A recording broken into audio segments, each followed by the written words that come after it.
డైరెక్టర్లు పదుల సంఖ్యలో సినిమాలు చేయడం కాదు, చేసిన ఒక్క సినిమాతోనే ఇండస్ట్రీలో సెంటర్ ఆఫ్ అట్రాక్షన్ అవ్వాలని, ఆ ఒక్క సినిమాతోనే ఇండస్ట్రీలో స్టార్ డైరెక్టర్ అవ్వాలని ప్రయత్నించే వాళ్ళు చాలా తక్కువ మంది ఉంటారు. అలాంటి వారిలో తమిళ దర్శకుడు అట్లీ కుమార్ ముందు వరుసలో ఉంటాడని చెప్పొచ్చు.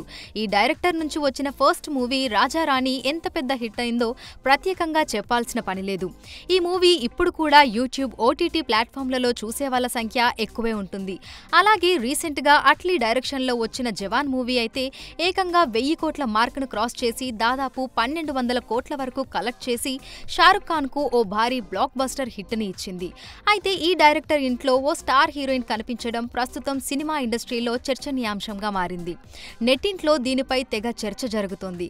ఆ స్టార్ హీరోయిన్ ఎవరో కాదు, ఇండస్ట్రీలో ఐరన్ లెగ్గుగా పేరు తెచ్చుకున్న పూజా హెగ్డే. పూజా ప్రస్తుతం షాహిద్ కపూర్ తో దేవా సినిమాలో చేస్తుంది. దీనికి ముందు తెలుగులో కొన్ని సినిమాల్లో ఛాన్స్ వచ్చింది, కానీ వాటి నుంచి తప్పుకుంది. ప్రస్తుతం ఈ స్టార్ హీరోయిన్ చేతిలో దేవా మూవీ ఒక్కటే ఉంది. అయితే ఇప్పుడు అట్లీ ఇంట్లో పూజా హెగ్డే కనిపించడానికి ఓ కారణం ఉందని తెలుస్తోంది. జవాన్ సినిమా తర్వాత ఓ ప్లాన్ చేస్తున్నాడు. విజయ్ తలపతి, షారుఖ్ ఖాన్ కాంబినేషన్లో ఓ సినిమా చేయాలని చూస్తున్నాడు. దీనికి షారుఖ్ ఇప్పటికే ఓకే చెప్పాడు. దీంతో అట్లీ స్క్రిప్ట్ పనుల్లో ఉన్నాడు. ఈ సినిమాలో ఒక హీరోయిన్ పాత్ర కోసం పూజా హెగ్డేను తీసుకోవాలని అట్లీ అనుకున్నారట.